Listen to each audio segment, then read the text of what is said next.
चलिए दोस्तों, हाल ही में हम लोगों ने ईरान इजराइल संघर्ष के दौरान ईरान के विदेश मंत्रालय द्वारा एक बात कही गई जिसमें कहा गया है कि वह एनपीटी से बाहर आना चाहता है। एनपीटी आखिर क्या है? एनपीटी है न्यूक्लियर नॉन प्रोलिफरेशन ट्रीटी, अर्थात परमाणु अप्रसार संधि, जो वर्ष 1970 में लागू हुई, जिसमें कुल मेंबर्स की बात की जाए तो 191 इसमें हालिया मेंबर्स हैं।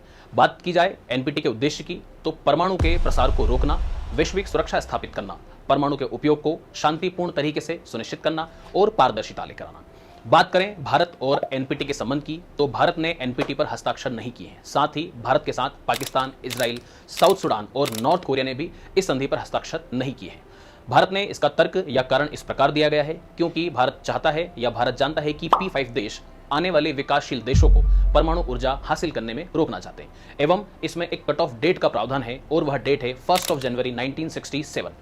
इस डेट के बाद जिन भी देशों ने परमाणु हथियारों की टेस्टिंग की है उन्हें परमाणु हथियार प्रदान या परमाणु ऊर्जा प्रदान नहीं की जाएगी। साथ ही भारत की यदि परमाणु नीति की बात की जाए तो भारत की परमाणु नीति, यदि कोई देश न्यूक्लियर हथियारों से संपन्न है तो भारत उसके खिलाफ कभी भी नो फर्स्ट यूज पॉलिसी को लागू करेगा, अर्थात कभी भी पहला इस्तेमाल परमाणु हथियार का नहीं करेगा। यदि किसी राष्ट्र के पास परमाणु हथियार नहीं है तो भारत उसके खिलाफ कभी भी परमाणु हथियार का इस्तेमाल नहीं करेगा। बात की जाए P5 की दोस्तों, तो P5 में आपको पता होना चाहिए कि इसमें फ्रांस, अमेरिका, यूके, रूस और चीन शामिल है। ईरान ने कहा दोस्तों कि वह इस संधि से बाहर आना चाहता है। तो क्या ईरान इससे बाहर आ सकता है? यदि एनपीटी से यदि ईरान बाहर आता है तो उस पर कई सारे सैन्य और आर्थिक सैंक्शंस लगा दिए जाएंगे। साथ ही सैन्य कार्रवाई का भी अधिकार उसके खिलाफ मिल जाएगा।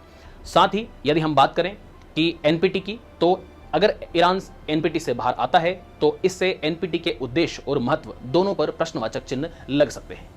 ऐसी ही जानकारी के लिए सब्सक्राइब और फॉलो करें यू एकेडमी के चैनल को।